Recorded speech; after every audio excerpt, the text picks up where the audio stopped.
जब मूसा ने उन लोगों को बचाया और उसी ने उनके साथ अद्भुत कार्य किए, परमेश्वर ने उसके साथ रह के उसे समुद्र से पार कराया, उसको जंगल से खींच के लेके आया और सारे लोगों को उसने बचा लिया। लेकिन जब उसने बचा लिया तब इजरायलियों ने फिर से उसके ऊपर कुड़कुड़ाना शुरू कर दिया। फिर मूसा ने परमेश्वर से फिर से विनती की, फिर से प्रार्थना की, फिर से परमेश्वर ने एक बार फिर से मूसा का साथ दिया। मूसा के द्वारा उसने उसका एक मंदिर को बनाया। उस मंदिर को फिर परमेश्वर के लिए मूसा ने तंबू बनाया और वो तंबू में उसने उसका संदूक रखा और वो संदूक दाविद के जमाने तक चलता आया। और जब दाविद ने सोचा कि अब मैं परमेश्वर के लिए निवास स्थान बनाऊंगा, तो उसके बेटे सुलेमान ने परमेश्वर के लिए निवास स्थान बनाया। लेकिन परमेश्वर कहता है कि ये घर मैं मनुष्य के बनाए हुए घरों में नहीं रहता हूँ। यहाँ पे सुलेमान जो 7 अध्याय और उसका 47 वर्ष में लिखा है कि परंतु सुलेमान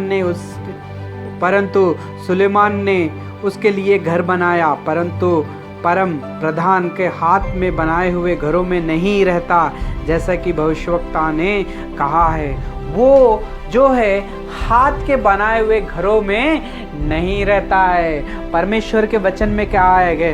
प्रभु कहता है कि स्वर्ग मेरा सिंहासन है, पृथ्वी मेरे पांव की तलों की पीढ़ी है, और मेरे लिए तुम किस प्रकार का घर बनाओगे, और मेरे विश्राम को कौन सा स्थान होगा? क्या ये सब वस्तुएं मेरे हाथ की नहीं बनाई हुई है? हम परमेश्वर के लिए अपना घर बना रहे हैं और इसी के पीछे लगे हुए हैं। लेकिन परमेश्वर का घर कहाँ है?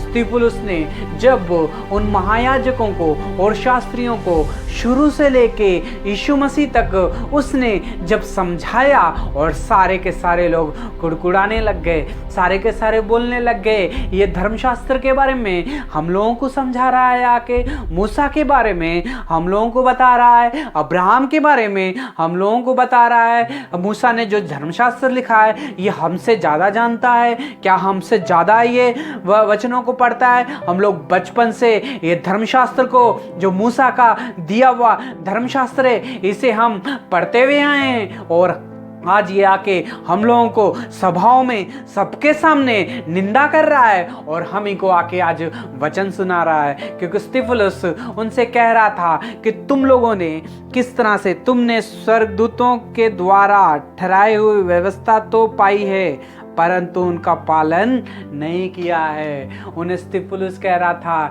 कि तुमने स्वर्गदूतों से ये धर्मशास्त्र तो पाया है, लेकिन तुमने इसका पालन नहीं किया। जो कोई आके सुसमाचार सुनाता है उसकी तुम निंदा करते हो, उसको तुम मार देते हो। ऐसे ही प्रभु यीशु मसीह ने हमारे लिए इस दुनिया में आके जान दे दी, मगर हम ही लोगों ने उसको क्रूस के ऊपर चढ़ा दिया। उसने जो वचन हमें सुना है, हमारे लिए सुना है, हमारे बचाने के लिए उसने हमारे लिए अपनी जान दे दी, लेकिन हम लोगों ने उसको क्रूस के ऊपर चढ़ा दिया।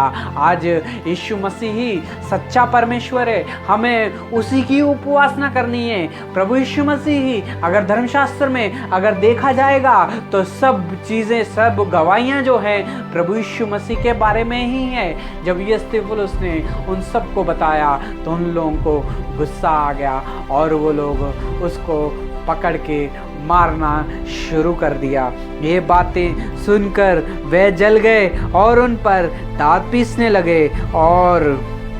और शास्त्रियों, फरीसियों और महायाजकों ने जब वहाँ पे ये वचन स्तिफनुस के मुंह से सुने और स्तिफनुस से डरने लग गए और उससे कुड़कुड़ाने लग गए और उसके ऊपर गुस्सा दिखाने लग गए।